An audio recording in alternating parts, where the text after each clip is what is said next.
ભરૂચ જિલ્લાના નેત્રંગ ખાતે આજ રોજ ક્રાંતિકારી આદિવાસી ભગવાન બિરસા મુંડાજીની 150મી જન્મ જયંતિ નિમિત્તે ભવ્ય ઉજવણી યોજાઈ હતી। ડેડિયાપાડાના ધારાસભ્ય ચૈતર વસાવાની આગેવાનીમાં આયોજિત આ કાર્યક્રમમાં સ્થાનિક ગ્રામજનો, સમાજના આગેવાનો અને મોટી સંખ્યામાં કાર્યકરો જોડાયા હતા। આ પ્રસંગે ધારાસભ્ય ચૈતર વસાવાએ જણાવ્યું હતું કે બિરસા મુંડાજી આદિવાસી સમાજના ગૌરવનું પ્રતીક અને સ્વાભિમાનના પ્રેરણા સ્ત્રોત છે। તેમણે બિરસા મુંડાજીના જીવન સંગ્રામ અને શૌર્યને આવનારી પેઢી સુધી પહોંચાડવાની જરૂરિયાત પર ભાર મૂક્યો હતો। સાથે હાલની સરકાર પર આકરા પ્રહાર કરતા કહ્યું હતું કે 2027માં સરકાર બદલવાના છે।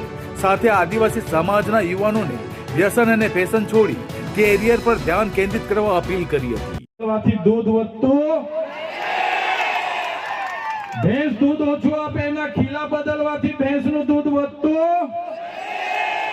આવનારા દિવસોમાં સરકારને કહે છે મંત્રીઓ બદલવાથી અમારો કોઈ વિકાસ થવાનો નથી।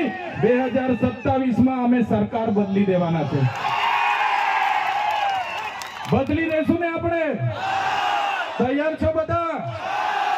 ત્યારે આ સરકારને ખબર પડશે કે સરકાર બદલવા વાળા આવી ગયા છે। ત્યારે સાથીઓ, વધારે વાતો નથી કરતા, હજુ આપણે અહીંથી રેલીનું પ્રસ્થાન કરવાનું છે।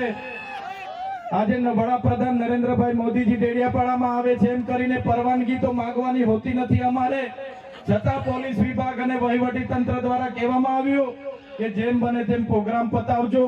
ત્યારે એમને કહેવા માંગીએ છીએ અમારો જે વડાપ્રધાનનો કાર્યક્રમ છે એમાં આગળ કીધું એમ પોલીસ 7000 છે, આંગણવાડી કર્મચારીઓ આ લાભાર્થી તે લાભાર્થી કરીને ભીડ કરશો, પણ આ ઓરિજિનલ આદિવાસીઓની ભીડ જોઈ લો, એ જ અમારી તાકાત છે। ત્યારે સાથીઓ,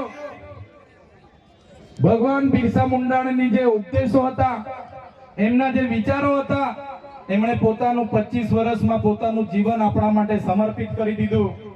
આપણે બધા એમના વિચારો, ઉપદેશો અહીંથી લઈને જઈશું। આપણી અસ્મિતા બચે, આપણી સંસ્કૃતિ બચે, આપણા રૂઢિ પરંપરા બચે, આપણા નૈતિક મૂલ્ય બચે, એ સૌની જવાબદારી છે। સાથે સાથે ઘણા યુવા વર્ગ અહીંથી મને સાંભળે છે, એ યુવા વર્ગને પણ હું અપીલ કરું છું, તમારો આ સમય તમારો કેરિયર બનાવવાનો છે।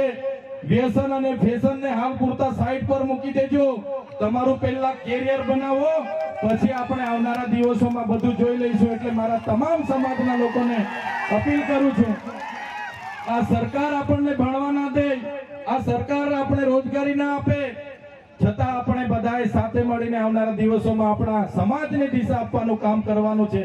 ત્યારે યુવાનો આ વાતને પણ ધ્યાનમાં રાખે અને બધા જ આપણે આપણી ભગવાન બિરસા મુંડાની જે પ્રતિમા છે ત્યાં ફૂલહાર કરવા માટે રેલી સ્વરૂપે જવાનું છે। ત્યારે બધા જ લોકો, વડીલો, માતા બહેનો, બધા જ લોકો આ સાંસ્કૃતિક કાર્યક્રમોમાં ઢોલ, નગારા, વાજિત્રો સાથે સહભાગી બનો અને આ આપણી રેલીનો કાર્યક્રમનો હવે શરૂઆત કરીએ। જય આદિવાસી, જય જોહાર।